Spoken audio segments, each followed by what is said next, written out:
What's up, tribe? How you guys doing? Go ahead and hit that subscribe button, and I hope you like this video. This is the Real Housewives of Salt Lake City, season 4, episode 3. So, child, we are at the Trixie Motel. The ladies show up and realize that Whitney and Angie are already there. Lisa is still talking about this $60,000 ring, and everybody is in shock, right? Listen, here is my issue, and this is gonna always be my issue throughout this whole episode. Whitney, you knew you were starting ish when you did this because you said you knew you were starting ish. You handled it very much. Look at what I did. What you gonna do about it, right? So I feel like anything that came after that is all on you. Angie, you knew you weren't invited, so your ass should have been a little humble about the situation. You came in hot. You walked out there like you owned it. You walked out there like you didn't do anything wrong. And listen, I get it. We're filming a show and it's a whole ensemble cast, whatever. But let's pretend for a minute that this is a real trip being hosted by, it's really being hosted by Meredith. How dare you, Whitney, invite somebody that's not a plus one without clearing it with the hostess? You got there early trying to be sneaky. She gonna lie to Mary talking about, well, I'm friends with Trixie and I called her and we just decided to come in early. Girl, no, you came in early because you were trying to create a moment because you wanted the exact reaction that you got. That is why you came in early. All that extra is bull hockey, right? Now, Meredith's response is to just ignore it. She's pissed, but I think her initial response was, I am not going to give you the satisfaction. Like, I am irritated and I am pissed by this whole thing, but I'm not going to give you the satisfaction of knowing that I'm mad. So they put on their bathing suits. They get snacks, poolside. And, of course, Meredith goes to talk to Heather and lets Heather know how irritated she is. She has a conversation with Mary. We find out later on that lets them know how irritated she is. And then she does what I would have done. She comes out, she has gifts for everybody, and she hands them gift bags out, and baby, she walks right past Angie as if Angie is not even there, okay? Mary talked to Whitney and told Whitney she was being juvenile. That what she did was juvenile. The way she did this was very juvenile. And you know what? I'm going to be honest with you. I'm with Mary the majority of this episode. You know I run hot and cold with Mary. But baby, in this episode, me and Mary was burning hot. Because when she cussed Whitney out, well, she ain't cuss her out. But when she laid Whitney out at the end of this episode, baby, I was there for all of that. When they were at the table, I was there for all of that. Like, all of that. Okay? All of that. So Meredith comes out and tells the ladies, listen, this is all about, fresh beginnings, blah, blah, blah, building trust. So she said, I thought that we would do a little shopping. I would pair people up. Basically, I would pair people up that need to work on their relationship, and you guys will shop for each other and you'll wear what each other picks out to dinner. And that's just an exercise in trust, like, this isn't about get back. This isn't about let me find the ugliest thing in the store. This is about finding an outfit that you thought they would like or appreciate, and then you guys will wear it. And then they decided to wear their bikinis to the store to go shopping. I didn't understand none of that. I didn't understand putting your bathing suits on to sit by the poolside to go shopping, to shop in your bathing suits. I understand saying, ladies, go in, refresh. We've been traveling all day. Go take a shower, freshen your little outfit, and then we're going to go shopping. Y'all got the rest of the time y'all there to sit poolside in your bikinis. But, child, okay, nobody asked me. Okay. So she pairs up Whitney and Heather, her and Lisa, and then she decides that Monica and Mary would pair up because they're both, Mary's new to coming back to the group, and Monica is new, and maybe, so they can kind of get to know each other a little bit. She says, oh, and Angie, I didn't know you were going to be here, so, if you want to hang out with Whitney or do whatever. I said, I know that's right. You better keep letting her know she wasn't invited. You better keep reminding her that she wasn't invited. And so, Angie gonna say, oh, finally, you're acknowledging that I'm here. I appreciate you finally acknowledging me. And Monica was like, oh my gosh, you came in hot. Now, let me say this, Monica. I still feel like you were shit starter. I still feel like you were a troublemaker, even though I was kind of with you a little bit last week. I appreciated you being honest about your situation and all of that. But girl, You still a shit starter. You still a snitch. And I still feel like Bravo was messy as hell for bringing you on, because the rest of this episode, you are all about stirring the pot. So Angie is automatically irritated with Monica. She was like, wait a minute. She's my friend. I brought her into this friend group, and she gonna turn on me at the first opportunity. Well, she clearly did a better job with the friend group, because she got an invite and you didn't. How you were the one that brought her into the group, and you didn't even get an invite, but she did. Now, Lisa, Angie, and Whitney go into the one of the rooms, and they basically are venting about, Meredith and about Monica. And Monica comes in there. And Monica's like, "Girl, I can hear you. These walls are thin." Now I feel like those walls are paper thin, because everybody can hear everybody else. I mean, Trixie, I don't know what kind of parties you be hosting there, girl. I hope you don't be posting no orgies and stuff, because baby, clearly they can hear whatever is going on through them damn walls. Okay. But it does look cute or whatever, Trixie. Like that, like each room has a different theme. It's real cute or whatever. Like if I lived in driving distance, I feel like that's something me and my girlfriends would look into. I don't know about flying all the way to California to go, but it looked cute, Trixie. Anyway, but Monica, I can appreciate that Monica went straight to Angie and was like, "What's your problem, girl?" And Angie did tell her that she felt like, that she was being disloyal or whatever. And Monica was like, "Listen," she's like, "because you were my friend. I mean," and Monica was like, "Girl, I am your friend. And you were doing too much. And I feel like as a friend, you would appreciate me being honest with you and me telling you that you were coming in hot and you were being rude. Like, let's be clear. Meredith is the host and you weren't invited. And you were being rude. And as your friend, I'm letting you know that. Like, I would think that you would appreciate me being honest about it." But anyway, Angie don't. Because Angie's one of those people, just like Lisa, she just wants you to tell her that she's right and that everything she does is perfect. And that's the end of that. So then, we go shopping. Now, I'm going to be honest. I just watched Watch What Happens Live. And Meredith said that the outfit she put Lisa in was a joke, but Lisa was a good sport about it. Because I'm going to be clear. Meredith was best dressed, and the next best dressed, I think, was Monica. Monica and Mary looked like they bonded a little bit, and of course, Mary did what Mary does. Child, Mary was not feeling none of the boutique, but she did let Monica sort of find her outfit. To me, Meredith looked the nicest. That dress that Lisa got for her was cute. I'm not really sure what the fuck Whitney and Heather were doing, but let's be clear. Heather can't dress. Now, I like you, Heather. I do. But it is clear to me that you have now employed a stylist, okay? Because season 1, when you were doing it on your own, Child, we know Meredith's taste is not. She be wearing them blazers and them flare pants. Whitney, So I just felt like this was an exercise that was gonna fail anyway, and I do feel like that the ladies added a little shade to it.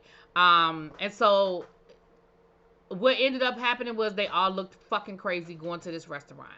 So they get in the van. Now I feel like Meredith said that Lisa was a good sport. I feel like Lisa was a good sport until Lisa realized that they would get ready to go to like a really nice restaurant, because she googled the restaurant once they were in the car. And she was like, "Oh my gosh, this is like a 5-star restaurant. Like, oh my gosh, I can't believe I'm going to go into this restaurant half naked." Now, I'm going to say this. Meredith, you knew where you was taking them ladies. You should have told her she needed to change her damn clothes. You knew where you were taking them. Now, I do feel like that was some shade. That was shady, okay? That was shady. So, they're on the van, and they're on their way. And once again, Lisa brings up her ring. Child, she's still... Now, I'm just going to be real about it. I understand Lisa's pain. Like, listen, I obsessed over losing a charm off of my damn Pandora bracelet, and it was probably a $50 charm. I can't imagine losing a $60,000 ring. I would have towed that back from up to. I would have been sick about it too. But at a certain point, you do have to kind of stop talking about it. Not in the sense of your friends aren't there for you, they not feeling you. But it's, oh my gosh, $60,000, $60,000, $60,000, $60,000. It is a lie. And it's Lisa. So as they're on their way, like I said, that's kind of the conversation on their way. And again, everybody's just kind of over it at this point. Everybody's just just tired of hearing about her in this damn ring. So we get to the restaurant. We get to the restaurant after Lisa spent the whole time complaining about either her ring or her outfit. Um, and first of all, Heather is, listen, I honestly don't know if Heather has a problem. I'm not gonna sit here and try to diagnose Heather like, oh, she's got a drinking problem. Oh, she needs help. But listen, Heather and her drinking, like at the end of the night, Heather was literally throwing up. She was embarrassed that it got caught on camera. She wanted them to close the door so they wouldn't get it on camera. They said she had like 6 espresso martinis. Now, I remember distinctly at the reunion that she talked about the fact that she was embarrassed, that she drank to the point where she blacked out and she don't remember how she got that black eye. Now, I told y'all then and I'm going to tell y'all now, I don't believe it and I ain't never going to believe it. I don't care how many times Heather say it. I'm never going to believe that Heather doesn't know how she got that damn black eye. Now, the story might be embarrassing. It may not be as salacious as we once thought it was. It may not be, we came up with all kinds of theories. It may not be that exciting, but I don't believe she doesn't know what happened. But I do believe that drinking was a major factor in whatever happened, right? She alluded at the reunion that she was kind of embarrassed by it and was working on it and wasn't going to allow herself to get there again. And here we are in the 4th episode. Your ass is throwing up in the back of the van because you didn't have too much to drink. Okay, now let's get back to this dinner table. So we're at the dinner table and of course, there's tension because Angie is just waiting, right? Angie is just waiting for her moment. And Meredith is totally like really trying to just not acknowledge her existence in the world. So Whitney decides, let's play a game. Tell me the one thing about you that would shock us. Child, Heather was like, I like birds. Mary was like, I mean, you guys may not know that I really am a loner. Girl, we know. You really don't like nobody, including your husband and your son. So, what were we supposed to be surprised about? Whitney talking about something. I like to journal, and I do. I write poetry. Baby, Monica was like, y'all boring as hell. Baby, I was sleeping with my brother-in-law for 18 months. Now, let me say this. Monica gonna find a way to tell that story, child. She want us to know so bad that she slept with her brother-in-law. I feel like this is the 2nd time in 4 episodes, or really it's the 3rd time in 4 episodes that you'd have mentioned it. The first time it was just in your confessional. The 2nd time you was talking to Heather. And the 3rd time you said it to the whole damn table. So, I mean, I get it, girl. It's part of your story. You got kicked out the church behind it, so it's clearly not a secret. But, I mean, I was shocked the first time, the 2nd time, the 3rd time, not so much. And as far as I'm concerned, you don't really need to mention it again. But I get it. These ladies were all talking about boring shit. I don't even remember what Lisa said. It was so damn boring. Child, I don't remember what Lisa said. So then Whitney was like, oh, you know what? Let me turn up the heat. Because clearly this wasn't spicy enough. So she was like, okay, well, let me get your feels and what she say, your soft and feels and then your icky, prickly and icky or some shit. Basically, tell me a hot and a cold about somebody in the group. Oh, that got everybody going. So Heather sets it off and she talks to, she tells Angie, she was like, I don't even remember the good, but the bad was, she was like, I don't trust you. And Angie was like, what do you mean you don't trust me? And here go Lisa. That's rude. Why would you say that? I think she's trustworthy. Now, here's my issue with Heather. Once again, I be trying, Heather, because I like you. I really want to like you, Heather, but you be doing stuff. Girl, last week, your reason for not trusting Angie is because Angie was always sort of a mean girl, and you guys have never been cool, and you guys have never been close. And, y'all went to high school together, but you just never really vibed and never really clicked. But at the dinner table, you said, well, we were really good friends in high school, and you latched on to Jen, and now you're latching on to pretty much anybody but me, and that's why I don't trust you. Heather, story you said about Lisa about y'all being in college, I need Heather to get into some therapy. I think everybody could benefit from therapy, but I really need Heather to get into some therapy because I really feel like you are holding on to a lot of stuff. Like, I feel like you were the ugly duckling, and these women were in these social groups and they were living their best life, and you were on the outside looking in, and now you are in the circle and you want them to know how much that hurt you. I just, because I don't get it. Last week it was a totally different situation. So, so Monica tells Lisa, again, it's sad that I can't remember the good, child, but I can't always remember the bad. So Monica told Lisa that she's sick of hearing about that damn $60,000 ring, and she said, I'm going through a divorce, and me and my kids are trying to figure out how we just gonna live, and you are sitting here talking about that $60,000 ring. Now let me say this: her point was valid, and for once, Lisa was like, noted. Like, I hear what you're saying. I accept that. Noted. Monica was the one that kept going. So as Monica kept going, Lisa kept going. At least the way that scene was edited. Because I don't know if I believe that Lisa ain't say nothing. But the way it was edited, Mary said, I ain't in it. Leave me alone. I don't want nothing to do with that.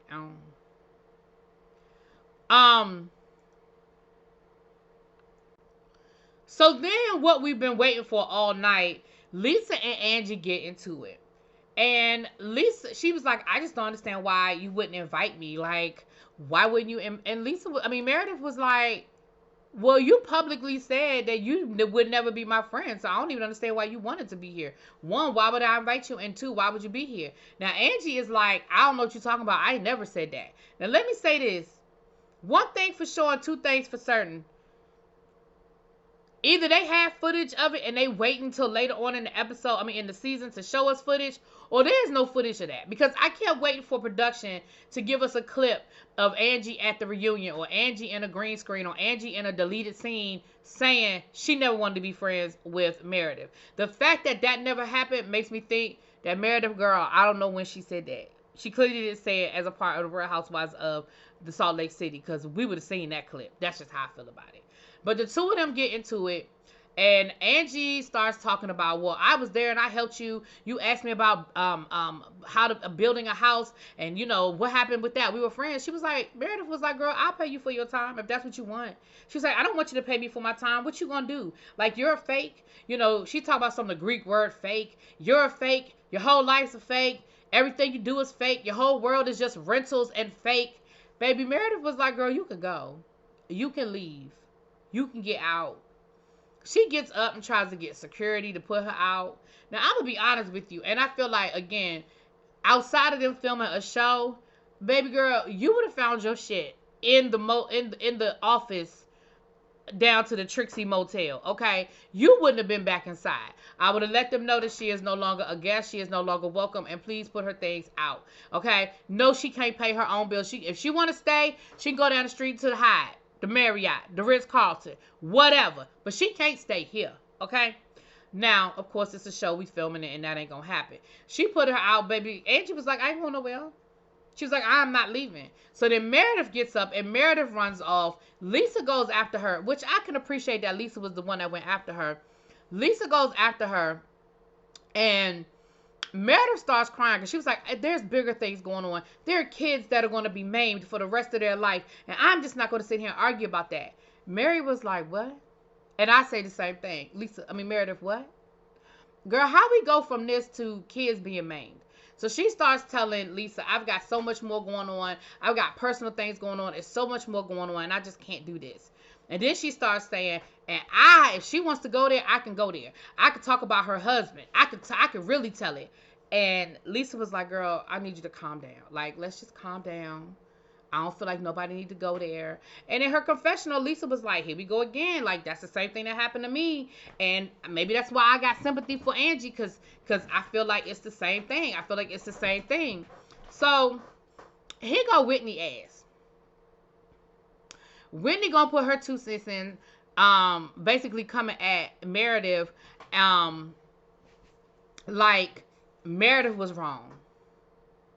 Nothing in this scenario is Meredith wrong. Nothing. Whitney, you wrong. Angie, you wrong. Nobody, like, nothing. So she comes back to they get her to come back to the table, and then that's when they basically get ready to start arguing again. So they say, look, it's time to leave. Like, it's best for us to go at this point. So they in the van, and Meredith is crying, and Monica is consoling her, and Angie's got the tight face, and she starts talking about that she just got something else going on. She's got some personal issues that she don't really want to talk about. She don't want to get into, but she just got some personal things going on. And here come Whitney ignorant ass talking about something that you always do that. You always do that. You always cop out, and you always have this cop out whenever things get too tough. Now all of a sudden you're talking about that you have too many things going on, and you always do that. Like, when things get too tough, that's what you do. I just think that's a cop out. Whitney, ain't nobody talk to you. And that's why Mary cussed your ass out when y'all got back to that house. And Mary said, how dare you do that? Like, this woman said that she's got something going on that clearly has her upset. How dare you throw it in her face and make it seem like it's not important or it's not real? And and you all know how Mary be messing her words up. She said, you said I was a porn. She was like, girl, ain't nobody say you was a porn. Finally, we found out that Heather had told Mary that what she said was that she called her a predator, and she didn't feel comfortable around her and her family. Baby, that was the episode. Let me know what y'all think, child. But baby, Angie K can't do nothing for me. That hooker, I'm not here. I can't. And Whitney, I'm sick of. Well, I've been sick of Whitney, but that holier than thou, because she always tries to sandwich it with, I'm just defending myself. Girl, nobody was coming for you. What are you defending yourself against? Nobody was talking to you. Nobody was coming for you. It didn't have nothing to do with you. Anyway, let me know what y'all talking about. Let me know what y'all think. I'll talk to y'all later. Peace.